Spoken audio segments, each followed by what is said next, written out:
English with Deck. So, I don't know about you, but I love getting a gift. You know, whether it's expensive or just something cheap. I won't lie, and I know this does sound a bit cliche, but it's the thought that counts. And who would have ever known how difficult giving, blah blah blah blah blah, how difficult gift could it give you? Oh my gosh, I can't get the words out. Let's go back. Rewind. Who would have ever, I'm stuck. Okay. Who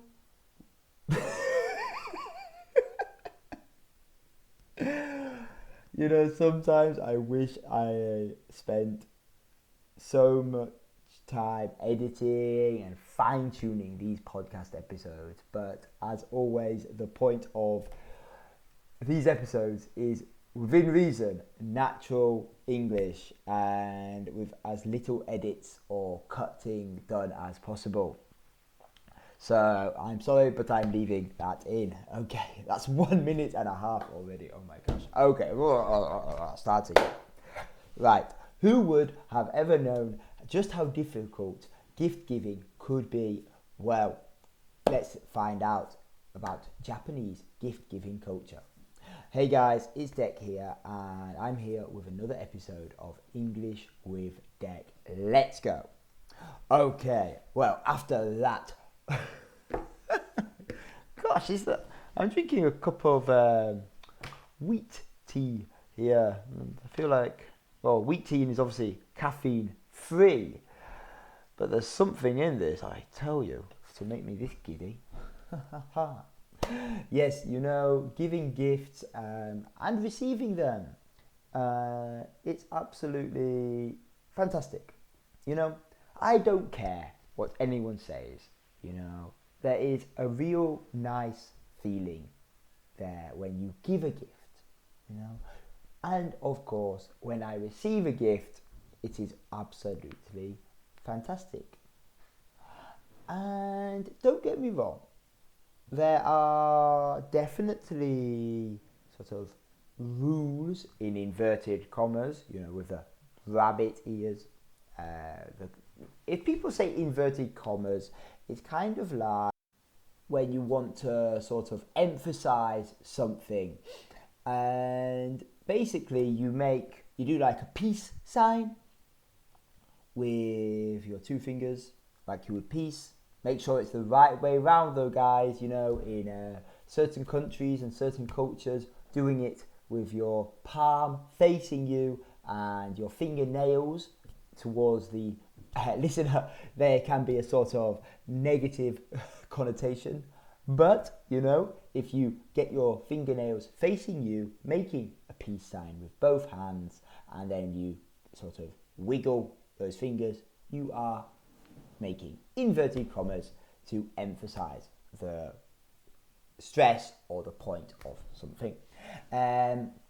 Yes, so there are rules of etiquette to be had in England, in Australia, etc., etc. But they are by far nowhere near as complex as in Japan. And, I've been here for quite a few years now. I have pretty well integrated into the culture and the society here, I feel I can handle most cultural situations with reasonable ease nowadays, Of course, there are many new things I will encounter every week, every month. But, things are definitely much more, let's say, normal, for use of a better word, to me now. They have become a basic part of normal everyday life. But when it comes to giving gifts, well, that is a whole different ball game. So I just thought I'd share some very general. A lot of these are quite general, but the general gift giving etiquettes between the UK and Japan. Now, let's look at, well, first, accepting the gift. You know, when I would accept a gift in the UK, for example, now, of course, I wouldn't just go, thank you, grab it immediately, you know, like an impatient child, you know. You would graciously accept it. But you would still accept it pretty quickly. Maybe you say, oh, you shouldn't have. But you would still accept it and, of course, say thank you. However, in Japan, for example, it's a lot more common and a lot more politer to sort of modestly decline. Oh, no, thank you. No, you shouldn't have. No. Maybe once, maybe twice. And then you must accept it with both hands. So, sort of receiving with two hands. Now, I think in many situations, receiving a gift with two hands is definitely more gracious. But, you know, it isn't always the case in, let's say, the UK or similar cultures.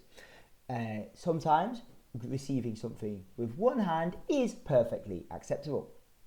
Okay, now let's get to sort of opening the gift. Well, again, it does depend on the situation. Let's say there's a lot of, you're in the middle of a busy train station, saying bye to people or something like that. You wouldn't open it immediately. You might have a little peek inside the bag, but you wouldn't open it immediately. But if, let's say, you're at a friend's house or maybe at a dinner and it sort of warrants the situation, maybe there isn't a big group of you or it's just one or two of you, definitely it wouldn't be an absolutely outrageous thing to open it and have a quick peek. Oh, you know, show your appreciation, be enthusiastic. However, definitely in Japan, it would be the opposite. To open the gift immediately would, without a doubt, be sort of impatient looking, and it could cause a bit of embarrassment, I would say. Now, again, there are situations where you might be better off looking immediately. For example, if it's a very casual setting and someone gets, I don't know, a fun t-shirt for you and your wife. And then they say, oh, have a look. You know, there's a joke written on there or something like that. That actually has happened to me. So that does happen. But generally, of course, these are all general rules.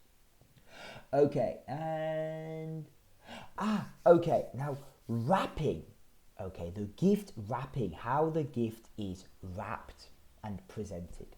Well, wrapping, of course, in the UK, it is done very modestly, very beautifully, but it's there for creativity. It shows off the fun, the humour maybe. It could be very just plain, simple, absolutely.